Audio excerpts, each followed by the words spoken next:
everyone, I'm Dintika and welcome to my channel and also welcome to my storytelling session. Our today's discussion topic is about a portrait of the artist as a young man by an Irish writer James Joyce. সামারিটা আমরা পুরোটা ডিটেইলিংয়ে ব্যাখ্যা করব স্টেফেনের জীবনের ছোট থেকে বড় হওয়া পর্যন্ত সে কতটা ঘাত প্রতিঘাতের মধ্যে দিয়ে গেছে, ভাঙা গড়ার মধ্যে দিয়ে সে বড় হয়েছে, এই সব কিছুই আমরা দেখে নেব। তো চলো আর কথা না বাড়িয়ে ডাইরেক্ট ভিডিওটা স্টার্ট করা যাক। A Portrait of the Artist as a Young Man. This is a novel by James Joyce. His lifespan is from 1882 থেকে 1941. সেটিং রাখা হয়েছে ডাবলিন এবং আয়ারল্যান্ড। জেমস জয়েস ছিলেন একজন আইরিশ রাইটার। এই নভেলটা পাবলিশ হয়েছে 1916-তে। স্ট্রিম অফ কনসাসনেস নভেল, এটা লেট 19th সেঞ্চুরি, সেই সময়টা ছিল মডার্নিজমের period. This an autobiographical novel, আর রাইটিং স্টাইলটা হচ্ছে ন্যারেটিভ। এই পয়েন্টগুলো মনে রাখতে হবে। হচ্ছে স্ট্রিম অফ কনসাসনেস, এটা কি? স্ট্রিম অফ কনসাসনেস নভেলটা কি? A continuous flow of ideas, thoughts and feelings. বলছে একটা কন্টিনিউয়াস ফ্লো, কিসের আইডিয়া, ভাবনা চিন্তা, ইমোশন, ফিলিংস, এই সব কিছুর, এবং এক্সপিরিয়েন্স করছে by a person, as they are experienced by a person. The novel A Portrait of the Artist as a Young Man tells the story of Stephen Dedalus. এই নভেলটাতে দেখানো হয়েছে একটা স্টোরি, কার? স্টেফেন ডেডলাসের। ছেলেটির নাম স্টেফেন ডেডলাস, একজন ইয়াং আইরিশম্যান। সে একজন young Irishman from earliest childhood until his decision to leave Ireland for Paris and become a writer. Before achieving his destiny as an artist, however, the young man experiences various epiphanies, mostly misleading ones. এই যে এই স্টোরিটা, এই নভেলটাই কি দেখানো হচ্ছে? একটা স্টেফেন বলে একটা ছেলেকে দেখানো হচ্ছে, যার বয়ঃসন্ধিকালে তার বড় হওয়া, তার স্কুল এবং কলেজ জীবনের পড়াশোনা কেমন ছিল, সে কি করেছিল, তার স্কুল লাইফে কি ঘটেছে, কলেজ লাইফে কি ঘটেছে, এবং তার মধ্যে একটা মানসিক দ্বন্দ্ব, একটা মেন্টাল ডিলেমা, একটা কনফ্লিক্টকে দেখানো হয়েছে। সে না বুঝেই তার ছোট বয়সের এজে কিন্তু সে কুপথে চলে গিয়েছিল, কুপথে হারিয়ে গিয়েছিল, এবং সেই কুপথে হারিয়ে গিয়ে আবার কিন্তু সে ধর্মীয় পথে, ধর্মীয় জীবনে চালিতও হয়েছিল। সেটাও কিন্তু আমরা এখানে দেখতে পাবো। আমরা অনেকগুলো পার্ট দেখতে পাবো, আমরা অনেকগুলো পর্যায় দেখতে পাবো, যে ছেলেটি কিভাবে একটা ভালো মন্দ, আবার ভালো মন্দ, ওঠা পড়া, ভাঙা গড়ার মধ্যে দিয়ে যাচ্ছে। আবার পরবর্তীকালে সে কি করে? ধর্মীয় পথ ছেড়ে দেয় এবং আবার সে খারাপ পথে, আবার সে কুপথেই চলে যায়। এবং শেষে আমরা কি দেখতে পাই এখানে? যে সে সমস্ত কিছু বাদ দিয়ে, খারাপ যা যা করতো, ধর্মীয় সব কিছু বাদ দিয়ে সে কি হয়? সাহিত্য রচনাতে মনোনিবেশ করেছিল, সাহিত্যের সাথে নিজেকে জড়িয়ে ফেলে। বয়ঃসন্ধিকালে তার জটিলতা, ভুল ত্রুটি, আবার সেখান থেকে নিজেকে ঠিক পথে ফিরিয়ে আনা, একটা ভাঙা গড়া জীবনের একটা ওঠা পড়া, তাল মাটাল, অনেক কিছুর মধ্য দিয়ে স্টেফেন ডেডলাস কিন্তু গিয়েছিল। এটা একটা psychological novel, stream of consciousness novel. এবং ছেলেটির এখানে, স্টেফেনের কিন্তু এখানে মেন্টাল গ্রোথ কিভাবে হচ্ছে, তার ইন্টেলিজেন্স কিভাবে বাড়ছে আস্তে আস্তে, সেগুলোও কিন্তু দেখানো হয়েছে। স্টেফেনের মধ্যে যে শুধু খারাপগুলো দেখানো হয়েছে সেটা কিন্তু না, স্টেফেনের মধ্যে অবশ্যই ভালো জিনিসগুলোও কিন্তু দেখানো হয়েছে। ভালো মন্দ দুটোই এখানে রয়েছে। তো এই হচ্ছে গল্পের একটা মূল সামারি। তো আস্তে আস্তে আমরা ডিটেলিংয়ে পড়ব। এরপর দিয়েছে ক্যারেক্টার কী রয়েছে দেখে নেব।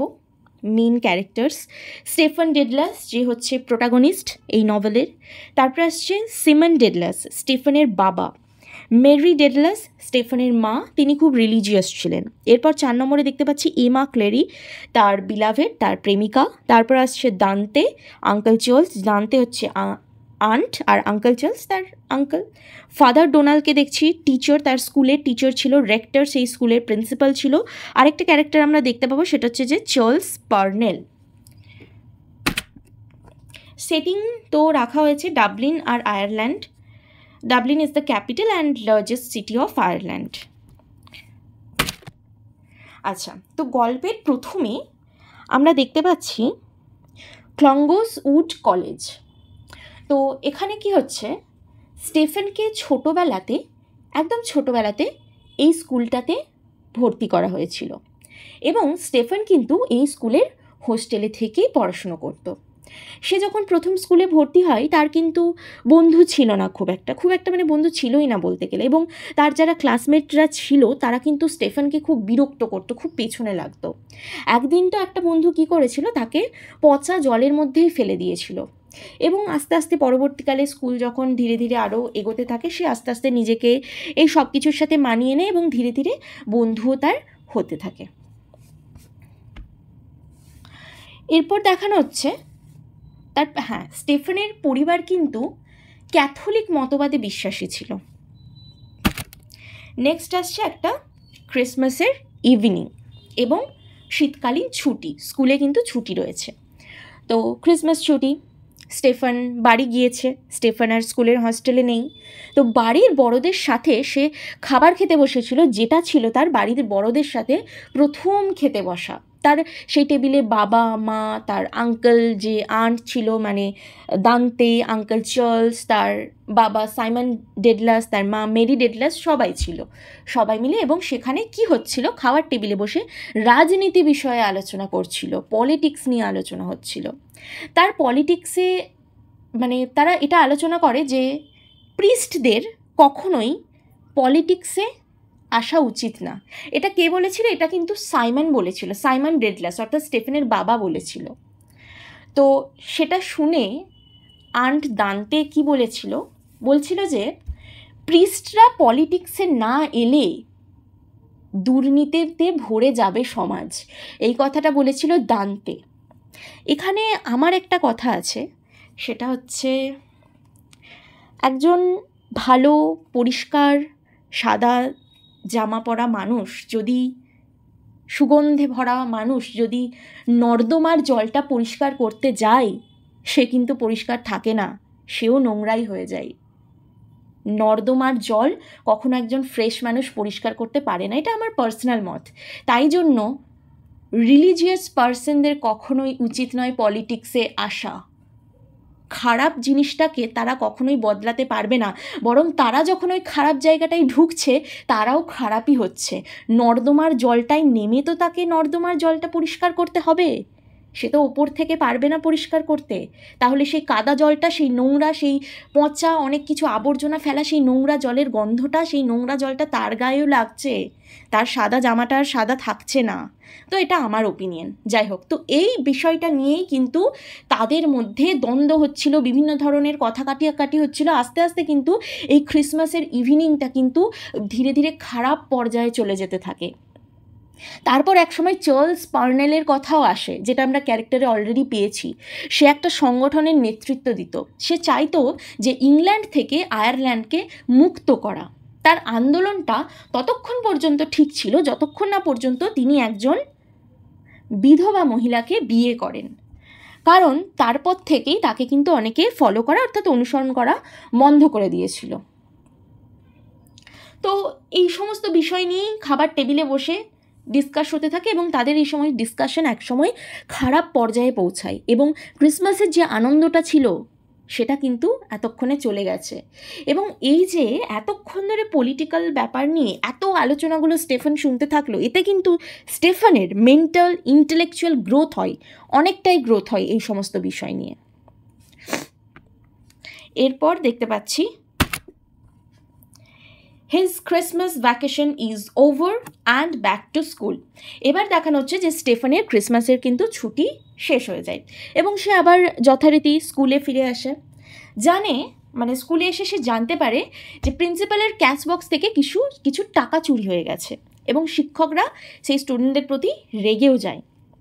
আবার কি হয়েছে আরেকটা ঘটনা, স্টেফেনের চোখের চশমা তার ক্লাসেরই কিছু ছেলে ভেঙে ফেলেছিল, তাই সে ক্লাসে ঠিক করে লিখতে পারছিল না, কারণ চশমাটা তার ভেঙে গেছে, সে প্রপারলি দেখতে পাচ্ছে না।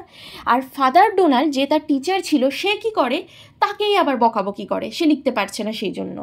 এবং স্টেফেন কিন্তু এটাতে খুবই দুঃখ পায়। আর স্টেফেনের যারা বন্ধু ছিল তারা সবাই বলে যে প্রিন্সিপালের কাছে কমপ্লেন করতে ফাদার ডোনাল্ডের বিরুদ্ধে, এবং স্টেফেন কিন্তু তার বন্ধুদের অনুপ্রেরণায় সেই কাজটা করে এবং complain against Donald and get জাস্টিসও কিন্তু সে পেয়েছিল। Next slide. এবার আবার একটা ছুটি দেখানো হচ্ছে, সামার ভ্যাকেশন। তো সামার ভ্যাকেশন আসে, স্টেফেন আবার বাড়ি চলে যায়। ভালোই কাটছিল তার আঙ্কেল চার্লসের সাথে। আঙ্কেল চার্লস তাকে গল্প বলে শোনাচ্ছিল, তার সাথে প্রচুর মজা করছিল। সে এইভাবে ভ্যাকেশনটা কাটতে থাকে এবং ভ্যাকেশন শেষ হলে কিন্তু সে আর স্কুলে যেতে পারেনি, কারণ তার বাবা সাইমন রেডলাসের ফাইন্যান্সিয়াল কারণে সে অর্থনৈতিক দিক থেকে অনেকটা পিছিয়ে পড়েছিল। ফ্যামিলির সবাই মিলে কি করে, তখন ডাবলিনে শিফট হয়ে যায় এবং সেখানে যে সে আরেকটি স্কুলে ভর্তি হয়, বেলভেডিয়ার স্কুলে। এবং সেই স্কুলে সে এমার প্রেমে পড়েছিল। এমার জন্য কিন্তু পোয়েমও লিখেছিল স্টেফেন। এবং ওই স্কুলে, বেলভেডিয়ার স্কুলে, স্টেফেন কিন্তু একজন খুব গুড স্টুডেন্ট হয়ে যায় আর প্রাইজ পেয়েছিল একটা এসে রাইটিং কম্পিটিশনে। সে জিতেছিল, তার জন্য সে প্রাইজ পেয়েছিল এবং কিছু টাকা পেয়েছিল। এবার স্টেফেন কী করেছে, সেই টাকাটা যেহেতু তার তখন বাবার ফাইন্যান্সিয়াল কন্ডিশন অতটা ভালো ছিল না, আস্তে আস্তে মানে লো হয়ে গিয়েছিল, সেই জন্য সে কিন্তু কিছু টাকা তার বাবাকে দিয়েছিল, কিছু টাকা সে নিজেও রেখেছিল, আবার কিছু টাকা কী করেছিল, বন্ধুদের সাথে সে শেষ করে দেয়। এবার বলছে physical changes started coming in him gradually. স্টেফেনের মধ্যে ধীরে ধীরে ফিজিক্যাল চেঞ্জেস কিন্তু আসতে থাকে। সে বিভিন্ন খারাপ বিষয়ের সাথে লিপ্ত হতে থাকে, সে বিভিন্ন খারাপ বিষয়ের প্রতি অ্যাডিক্টেড হতে থাকে, সে প্রস্টিটিউটদের সাথে যেতে থাকে এবং slowly it was a habit of স্টেফেন, এবং সেটা আস্তে আস্তে তার এটা একটা হ্যাবিটে পরিণত হয়ে যায়। সে কিন্তু আর ভালো পথে থাকে না, সে রেগুলারলি ওখানে যেতে থাকে, রেগুলারলি ফিজিক্যাল হতে থাকে। তো এই জিনিসগুলো স্টেফেনের মধ্যে হয়। এরপর দেখানো হয়েছে আর religious activity started one day at school. স্কুলে রিলিজিয়াস কার্যকলাপ হয়। এখানে হেল, হেভেন, কোনটা ভালো মন্দ, কোনটা পাপ, কোনটা পূর্ণ, কোনটা করলে আমাদের ভালো হবে, কোনটা করলে আমাদের খারাপ হবে, এই সমস্ত বিষয় নিয়ে একটা আলোচনা সভা হয়, একটা কার্যকলাপ হয়। কোথায়? স্টেফেনের স্কুলে। এবং স্টেফেন ওয়াজ অ্যাট্রাক্টেড টু রিলিজিয়াস থিংস। স্টেফেন কিন্তু সেই সময়ে ওই সমস্ত রিলিজিয়াস জিনিসগুলোর প্রতি শোনার পরে সে কিন্তু তার প্রতিও অ্যাট্রাক্টেড হয়ে গিয়েছিল। অর্থাৎ সে কিন্তু আস্তে আস্তে ওই যে প্রস্টিটিউটদের কাছে যাচ্ছিল, সেই খারাপ রাস্তা থেকে আস্তে আস্তে কিন্তু স্টেফেন ভালো রাস্তায় আবার আসতে শুরু করছে। এবং সে যখন ওই রিলিজিয়াস কার্যকলাপে পার্টিসিপেট করলো, সে যখন ওগুলো শুনলো, তার মনের ভেতর ঢোকালো, তখন কিন্তু তার আগের কাজগুলোর জন্য প্রচণ্ড পরিমাণে সে গিল্টি ফিল করতে থাকে। এবং পরবর্তীতে সে ভেবেও ছিল যে সে তাহলে প্রিস্ট হয়ে যাবে, এবং তার যে প্রিন্সিপাল সেও তাকে বলেছিল হ্যাঁ তুমি প্রিস্ট হতে পারো। কিন্তু তার যে এই প্রিস্ট হওয়ার চিন্তাভাবনা, এই যে রিলিজিয়াস জিনিসগুলোতে এত মনোনিবেশ করে, এগুলো কিন্তু দীর্ঘস্থায়ী হয়নি। আস্তে আস্তে কিন্তু সে ভাবলো যে না, পরবর্তীতে ভাবলো না আমি প্রিস্ট হব না। সে কিন্তু প্রিস্ট হলো না, আর কারণ এটাতে তার একটা একঘেয়েমি মনে হতে লাগলো। নেক্সট আমরা দেখতে পাচ্ছি ইউনিভার্সিটি অফ ডাবলিন। তার স্কুল লাইফ শেষ হয়ে গেছে, এবার সে ইউনিভার্সিটি অফ ডাবলিনে অ্যাডমিশন নিয়েছে।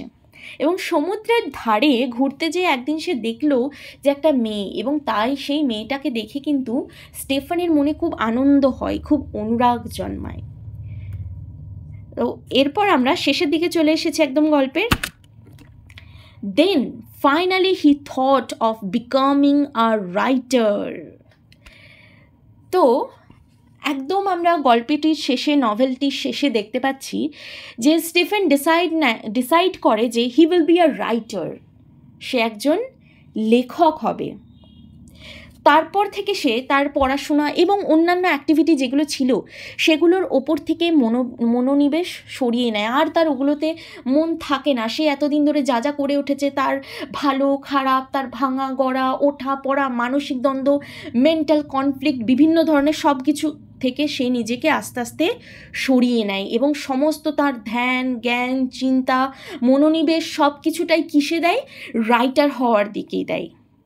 তার দেশ, তার ফ্যামিলি, তার রিলিজিয়ান সব কিছু স্টেফেন ছেড়ে দিয়েছিল শুধুমাত্র একজন ভালো লেখক হবে বলে।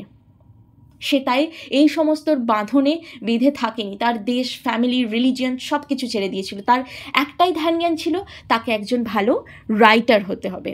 এবং এইভাবেই নভেলটি শেষ হয়ে যায়।